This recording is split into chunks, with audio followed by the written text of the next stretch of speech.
Bonjour à tous. Lors de cette vidéo, nous allons implanter les différents blocs PTO sur M221, sur l'automate M221. Alors pour faire ça, on va dans Programmation ici et on va dans Tâches et on a un nouveau pot ici. On va ajouter un nouveau rang si ce n'est pas déjà fait et on va chercher nos différents blocs. Alors nos différents blocs se trouvent ici, bloc fonction. Et ici, vous avez celui-là, cette icône-là, et vous avez soit motion, soit administrative. Alors nous, on va prendre le premier bloc motion, on va prendre le power. Voilà, on a le power qui est ici. Donc, le power, c'est qui permet d'alimenter notre axe. Alors, au début, vous, normalement, vous avez ça, parce que je l'ai créé avant. Vous, normalement, vous avez une erreur comme ça, c'est en rouge. Il faut cliquer ici et je choisis mon axe PT0, parce que au préalable, c'est le précédent tutoriel, on a déclaré l'axe PT0. Alors, je vais mettre un nom, ici, c'est validation de l'axe. Validation de l'axe. Voilà, on va comprendre. Ici, quand est-ce que je l'active? Je vais créer un bouton, ici. Alors, je ne les ai pas déclarés avant, c'est pas bien. Je vais créer un bouton marche. Je vais pas le prendre sur une entrée d'automate, je vais le prendre sur un bit M10 et on le mettra sous l'IHM par la suite. Voilà. Donc ici, à quoi correspond les drive ready, etc. Drive ready. On appuie sur F1, alors soit il nous le met dessus, il est gentil, le logiciel, il nous met un petit peu à quoi ça correspond, mais si on veut avoir plus de détails, j'appuie sur F1, je clique sur le bloc et j'ai plus d'explications. Pour chacun, ici, on a une explication de ce que c'est pour chaque différent patte du bloc. Donc ici, il faut qu'on les relie tous, sinon ça ne fonctionnera pas. Voilà, je le relie. Non, je voulais pas faire ça. Voilà, je le relie ici, je le relie là. Voilà, ici, on va mettre un commentaire marche. Voilà, et ici, on va l'appeler PT0 Power, mettons PT0. On mélange de l'anglais et le français, mais c'est pas grave. Donc là, ça c'est validation axe. Validation axe, je l'appelle comme ça. Et ici, moi j'utilise celui-là quand l'axe il est prêt. En fait, on va activer, un bit va s'activer ici. Un booléen, donc on va prendre ici une sortie. Voilà, et on va le mettre là. Et ça on va l'appeler axe OK. C'est tout simplement axe OK. Et ce bit va être utile pour nous après pour les différents blocs. Axe OK, on va mettre allez, M0, M0. Voilà. On a fait pour ce premier bloc de power. Donc avec ce power, on pourrait mettre après faire un reset. Alors le reset, on y va. On va ici rajouter un autre rang. Ici, le reset se trouve ici, se trouve non pas dans motion, il se trouve dans administrative. Et là, on a le MC Reset. Ici, le reset. Alors, reset, ça permet de réinitialiser l'axe s'il y a des erreurs. Surtout, voilà, s'il y a des erreurs, on va exécuter le bloc reset et normalement, ça va nous enlever les erreurs. Normalement. Donc, ici, on va créer un bouton reset. On va l'appeler tout simplement reset. On va le mettre sur un IHM. Je l'appelle M11. Voilà. Et ici, je le mets là. Je raccorde ici. Et on va mettre un petit nom là. On va l'appeler RAZ. Et remise à 0. 1, 0. Voilà pour notre bloc reset. Ensuite, on va créer un bloc, on va faire le bloc home. Tiens, homing, je vais vous expliquer ça. Ici, d'abord on va faire un autre rang, ici, et là, on va créer le mode home. Home. Donc, là, là c'est une grosse partie. Donc je le mets à PT0. Alors vous, je répète toujours, vous aurez normalement, vous avez rien, vous avez ça. Hein. Il faut choisir l'axe à lequel on veut l'associer, la PT0 qu'on a créé. Lors du précédent tutoriel, je fais appliquer. Alors là, qu'est-ce que c'est le mode home? Ce qui permet de faire une mise en place de l'origine. On va l'écrire directement. Donc je l'appelle comme ça, mise en place de l'axe à l'origine. Donc en bloc PTO, vous avez le mode relatif et le mode absolu. Alors qu'est-ce que c'est ça? Je vais vous expliquer sous forme, nous on a justement à disposition, on a un moteur qui est au bout là, notre moteur brushless, il est au bout, et on peut choisir deux modes, mode relatif, mode absolu. Alors je vais partir sous le mode relatif. Le mode relatif, on lui met une valeur, mettons on lui dit avance de 3 mm, il avancera de 3 mm. Il est à 3 mm plus loin, on lui tape 3 mm, il avancera de 3 mm. Bien sûr, si je l'ai mis à l'échelle, on a vu ça lors du précédent tutoriel. Je lui dis encore 3 mm, il avance 3 mm. Je lui dis moins 3 mm, il recule de 3 mm. Je lui dis 30 mm, il avance de 30 mm. Il n'a pas du tout ces 3 mm, 30 mm, mais il n'a pas de zéro, il n'a pas d'origine. Voyez. Donc, si on veut une origine, le 0, mettons, on va dire le 0, allez, je dis le 0, il est ici. Voilà. On peut avoir une origine. Ça, quand il y a une origine, c'est le mode relatif, le mode absolu, excusez-moi, le mode absolu. Là, j'imagine que mon 0, il est là. Alors, comment on connaît le 0? Ça va être par rapport à un capteur, un détecteur, par exemple un détecteur inductif pour nous, là. Et on a du métal. Donc, mon 0, il est ici. Je suis en mode absolu. Je lui dis la valeur 3 mm, il va avancer de 3 mm. Je lui retape 3, eh bien, il est à la position 3, il n'avancera pas. Je lui dis 6, eh bien, il va faire 3 plus 3, pour arriver à 6 mm, etc. Je lui dis 3, eh bien, il va revenir à 3. Vous voyez, c'est une distance par rapport à son 0. Je lui dis moins 6, ben il va aller moins 6 ici, et etc. Il a moins 6, je lui dis 0, il va revenir à 0. Tout va se baser par rapport à 0. Donc à un moment, il faut lui expliquer mais comment faire ce 0, cette prise d'origine. Donc cette prise d'origine, on va le faire via le bloc qui est ici, prise d'origine de l'axe. Voilà. Donc quand je lui dis d'exécuter ce bloc, alors pour l'exécuter, on va faire ici, on va l'appeler ici axe OK, axe OK, et là je vais le lancer quand je vais faire mettons init. Voilà, init, je vais le mettre le bit M12. Donc je fais comme ça. Là je vais exécuter la mise en place d'origine. Il y a une faute. Donc ça veut dire que comment ça va se passer concrètement, ça va lancer le moteur brushless et il va détecter l'axe, il va détecter le capteur de prise d'origine. Moi, mon capteur de prise d'origine, je l'avais déclaré à un pourcentage I0.3. Je l'avais mis sur une entrée. Quand on a créé notre bloc PTO, il faut regarder la vidéo 3 de mémoire. Quand on a fait la vidéo 3 de la playlist, on avait mis un pourcentage I0.3.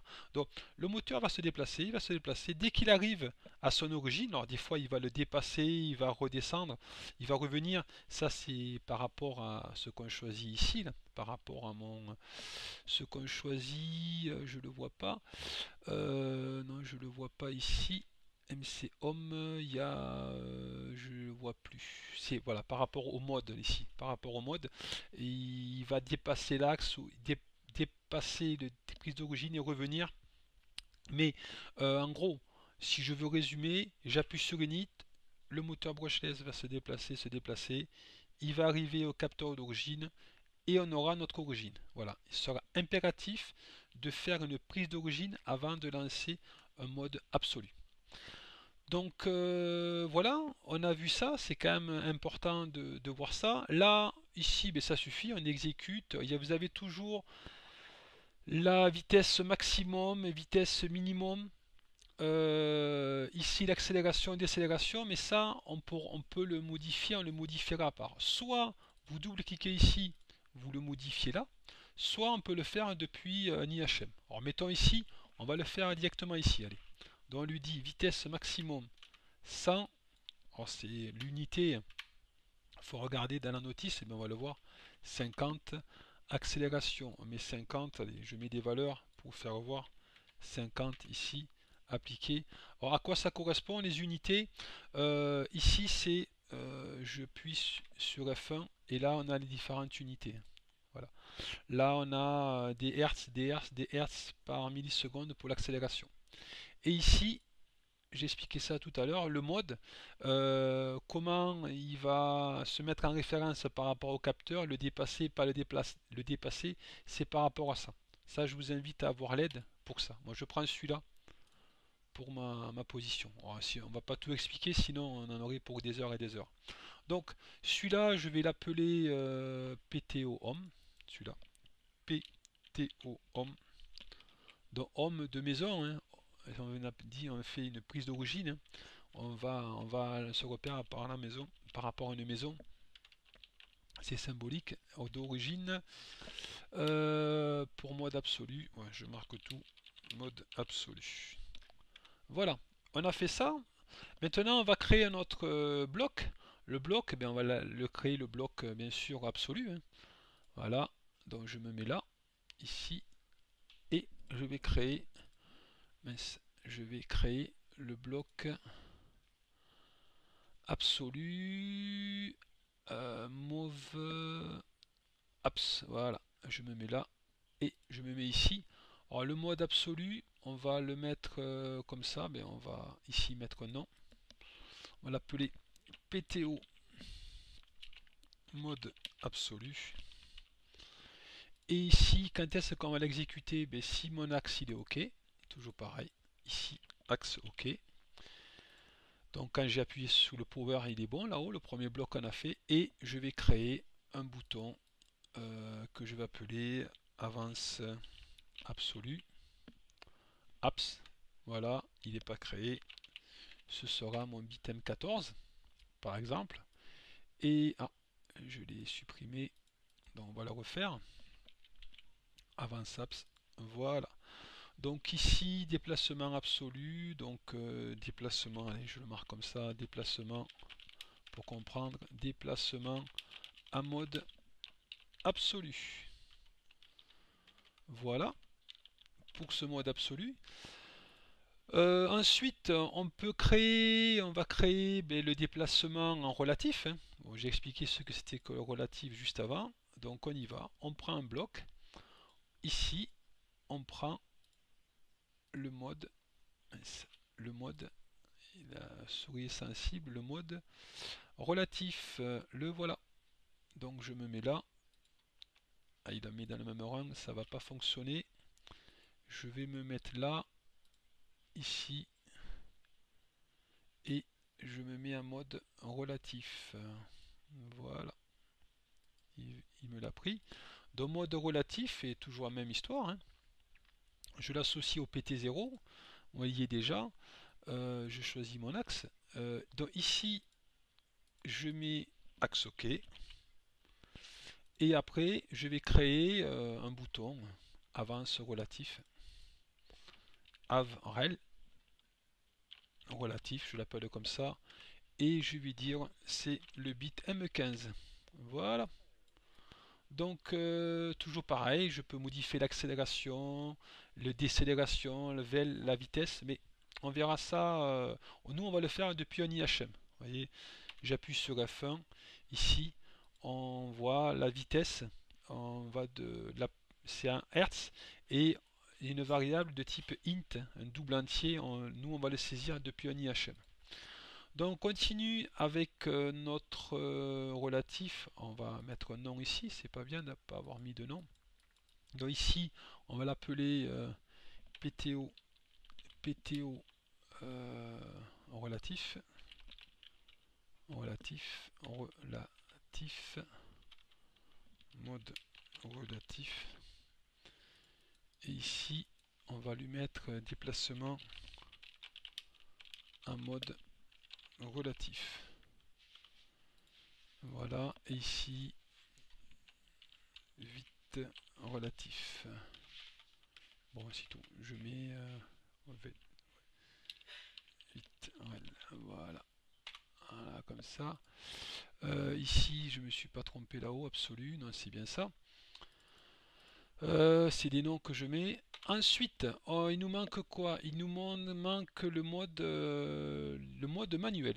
Alors le mode manuel, ici, je rajoute un bloc. Le mode manuel, il est là. Je clique là et il se cache ici. Il se cache. Le voilà ici. C'est celui-là en fait. On va prendre. Il se cache où? Move. Je le vois pas. Move. Mouvel, le voilà, c'est celui-là, Mouvel. Ok, on va y arriver. Alors, cette patte là, il faut la relier. Commande de mise à jour continue, donc ici, on est obligé de la relier. Voilà. Et ici, moi j'aimerais, si j'appuie sur un bouton, j'aimerais que je sois en mode manuel. Donc j'aimerais que j'appuie sur le bouton, mon moteur il avance, je relâche le bouton, mon moteur s'arrête. Je fais un mode manuel. Donc ici, je vais marquer ici axe OK, si mon axe il est prêt. Et je vais créer un bouton. Alors je vais créer un bouton Pulse. Hein. D'ailleurs c'est marqué dessus. Hein. Normalement c'est marqué dessus. En tout cas je fais comme ça, front montant. Je ne sais pas si vous avez vu. Donc, ici je vais créer un front montant. Alors je vais l'appeler AVJog, des formations de Siemens. AVJog et je vais l'appeler M17. Alors j'ai dit que c'était un front montant. Si je ne le mets pas, ça ne va pas le faire. Et après je le relie comme ça.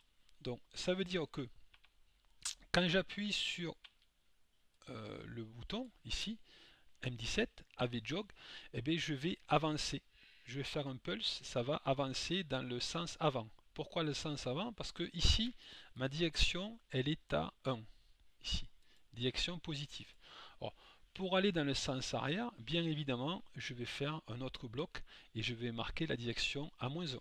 Donc, on va faire ça. Bon, déjà, on va marquer PTO move, on va marquer vel avant, enfin manu avant, enfin vitesse manu avant, voilà. Et on a fini, donc je vais créer un autre bloc ici. Donc là, je crée ici, je vais faire velocity, vitesse, voilà, exécute, pareil, même principe, hein. Comme j'ai dit, ici, je me mets là. Je vais créer axe OK. Si l'axe est OK, je vais faire un pulse et je vais l'appeler l'autre bouton AR jog. Je l'appelle comme ça, marche arrière, hein, à manuel. Hein. Jog manuel. Je dis ça vient de Siemens. Et M17. Voilà. Et je me mets. Ah, décidément. Je veux absolument l'effacer. AR jog. AR jog. Voilà. Et ici, je l'associe à l'axe 0. Alors, je vais un peu vite. Hein. Mais voilà, vous reprendrez la vidéo. Et ici, je le relie là. Je vais mettre un nom quand même. Donc ici, ben, je me basais par rapport à ça. Et c'est la même chose, mais marche arrière. Vitesse, mode manu. Manu avant. Mode manu avant. Vitesse, bon, vitesse de Velocity, mais mode manu avant, mode manuel arrière. Voilà. Arrière. Voilà pour ça. Donc on en a vu pas mal. Qu'est-ce qu'on peut voir d'autre maintenant? Mais on va l'arrêter parce que là, on appuie sur le bouton front montant, ça avance, mais on lui a pas dit de s'arrêter. Donc quand est-ce qu'on arrête? On va créer un bloc stop. On va essayer de le trouver. Le bloc stop, on le prend ici. On le met là. Ici, vous avez MC stop. Voilà. MC stop, quand est-ce qu'il va s'activer, s'activer, c'est-à-dire pour bloquer l'axe. Donc ici, moi ce que je fais, je prends un front descendant de mes boutons jog, là, AR jog, je prends un front descendant, pareil pour celui-là, ou un front descendant de marche avant, pardon, marche avant, ou sinon avec un bouton arrêt pour l'arrêter. Je crée un bouton arrêt de mon IHM arrêt que j'ai pas créé. Voilà, je le mets à M19. M19, et voilà. Donc ici, je relie tout ça. Et donc, si je suis au front montant, comme un axe il est prêt, je suis au front montant, j'exécute, ça va reculer. Quand je relâche, front descendant, ça va s'arrêter. Voilà. Je l'appelle ici PTO stop. Donc là, c'est arrêt. Voilà, arrêt. Il manque plus quoi? Il manque plus que alors, un bloc que j'utilise, c'est celui-là. On peut en utiliser d'autres, hein. On verra lors des essais s'il en manque. Un bloc que j'utilise, c'est celui-là. Il est dans administrative et c'est le read act post. Le voilà. Celui-là, en fait, ça, si on appuie sur F1, ça permet de nous donner la renvoi à la valeur de la position réelle de l'axe. Donc je lui ai dit, mettons, envoie 2048 impulsions, mais ça va nous donner la position. Ou je lui dis 100 mm, on va avoir la position qu'il a envoyé par rapport à la vitesse, par rapport à l'accélération et décélération. Il est capable de savoir dans quelle position il est, notre automate en tout cas. Donc ici, on va l'envoyer si on a axe OK. Axe OK. Si l'axe OK, on va lancer ça. Et on aura, celui-là on va l'appeler donc position de l'axe. Position de l'axe. Voilà. Et voilà, position de l'axe. Et bon, c'est tout. Pose axe, on va l'appeler comme ça. Pose axe. Voilà, mais ça a été long, mais on a vu un petit peu quand même pas mal de blocs. On va voir lors des essais s'il en manque, mais globalement, normalement, on peut s'en sortir avec ça. Je dis toujours, il y en a d'autres, hein. On peut en chercher ici, hein. Là, différents oui, de motion state. Il faut regarder tout ça, vous le mettez, vous appuyez sur F1, voir si ça peut être utile ou pas. Mais voilà pour ce bloc. Maintenant, il va falloir, on va passer à l'IHM où on va déclarer une variable que pour pouvoir modifier l'accélération, la décélération, la vitesse, etc. On verra ça lors du prochain tutoriel.